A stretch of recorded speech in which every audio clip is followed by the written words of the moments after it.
can't sleep yet again until I put my ideas or my thoughts out into the ether for people to read and see. So, I want to talk about something that's a bit more advanced, but it's called idealism. It's a branch of philosophy that came out of the Enlightenment.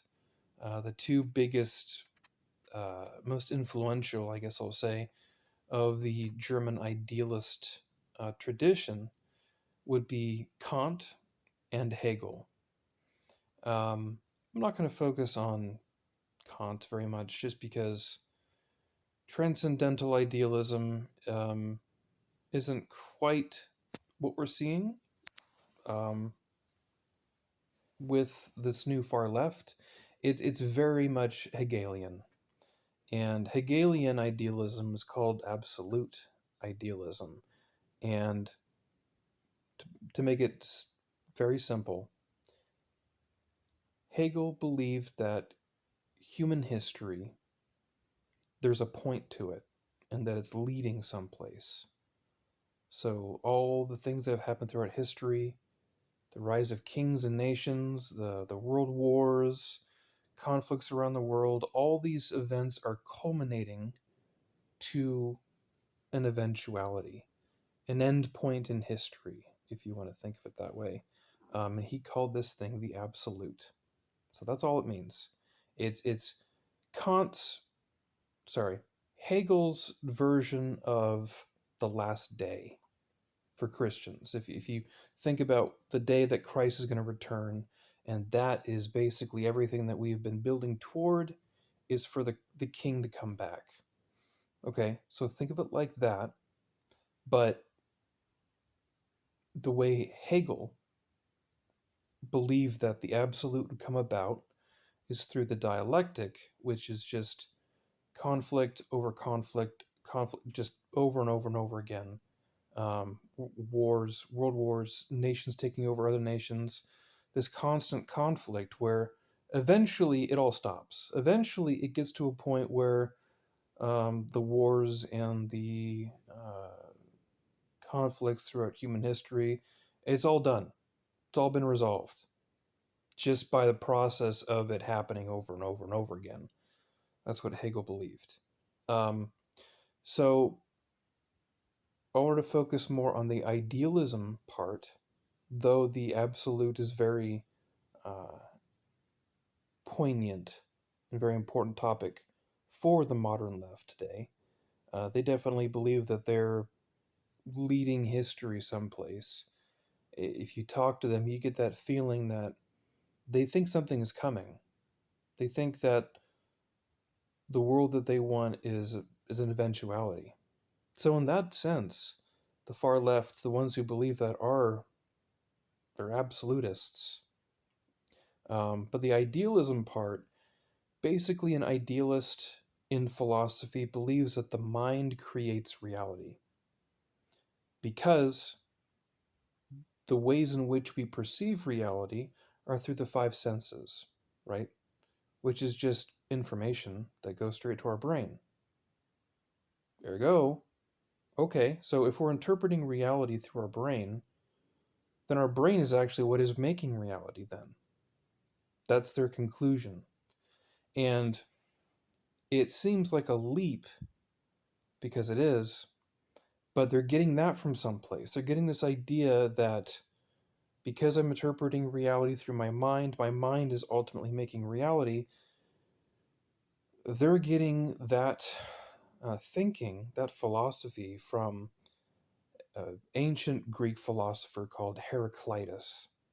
And I'm not going to spend too much time with him, but he's most famously quoted as saying, "You cannot put your foot into a river or the same river twice." Because his whole philosophy is that everything is always in flux, everything is always changing all the time. He said that nothing is the state of being, it's only in a state of becoming. So, because things are constantly changing all the time, just like the water coming down a river, Every minute, every second, it's different water. It's the same river, but the water is different because it came from someplace else. So from that, Heraclitus makes the leap that because everything is in a perpetual state of becoming and never actually becomes something, then reality isn't real. That's what he believed. So people took that idea, the idealists, and they refined it a bit more. They grounded it a bit more. Um, but that's where that thinking comes from, that the mind is what creates reality. Reality isn't a thing itself, it's dependent on our perception for it to exist. So that's what an idealist believes, very simply put. So, what does this have to do with the modern left? Well, they certainly believe that it's the mind that creates reality. That's why they're able to conclude that gender is a social construct, because we made it up with our mind. And if we made it up with our mind, we can change our mind, right? So that's why they're able to say that there's 87 different genders. That's why they're able to say that a man can become a woman, because they're idealists. Another way of thinking about how our idealists think is, this is a bit more advanced, but we all have an idealized version of a thing when we think about it in our mind, right? If I were to say the word to you, pencil, how many of you are thinking of the classic number 2 bright yellow pencil? But that's not the only pencil, though. There's tons of different types of pencil. Why are you thinking of that one? Because it's the most famous. It's the perfect pencil, the number 2. When you think of pencil, you think of the number 2 pencil because it's idealized. It's the idealized version of a pencil. Even though there's tons of different kinds of pencils. There's mechanical ones. There's big, comically large ones that you'll see at like gift stores. Lots of different kinds of pencils. But for some reason, when we think of pencil, we think of the number 2. It's because it is the idealized version of a pencil in our mind. So in our mind, we're always comparing every other pencil to that pencil because we've idealized it. So that's how an idealist thinks. They believe in these idealized versions of things in their heads. And so when you think about a communist, for example, they're idealists. They're material idealists, but they're idealists. They believe, that's why they're always arguing, well, real socialism has never been tried. Because now we know how they think. They think idealistically.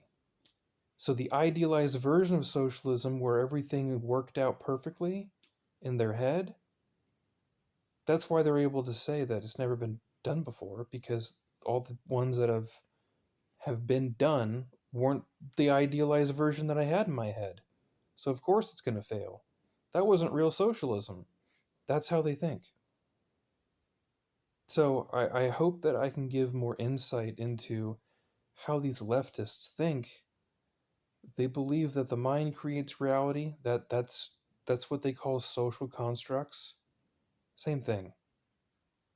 Um, and when they say and do things that are not in line with observable reality, we now understand it's because they don't believe reality is real. They only believe the things that their mind interprets reality to be is real. So I hope that was helpful. Any questions about idealism? There's a lot more to idealism than the coat of paint that I scratched with this video.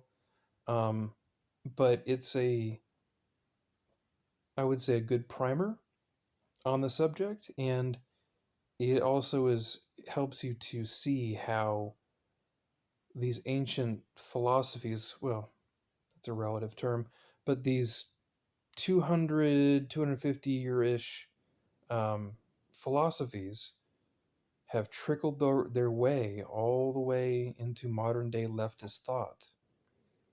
So I hope that was useful. But any questions, let me know. Let me know what you think too.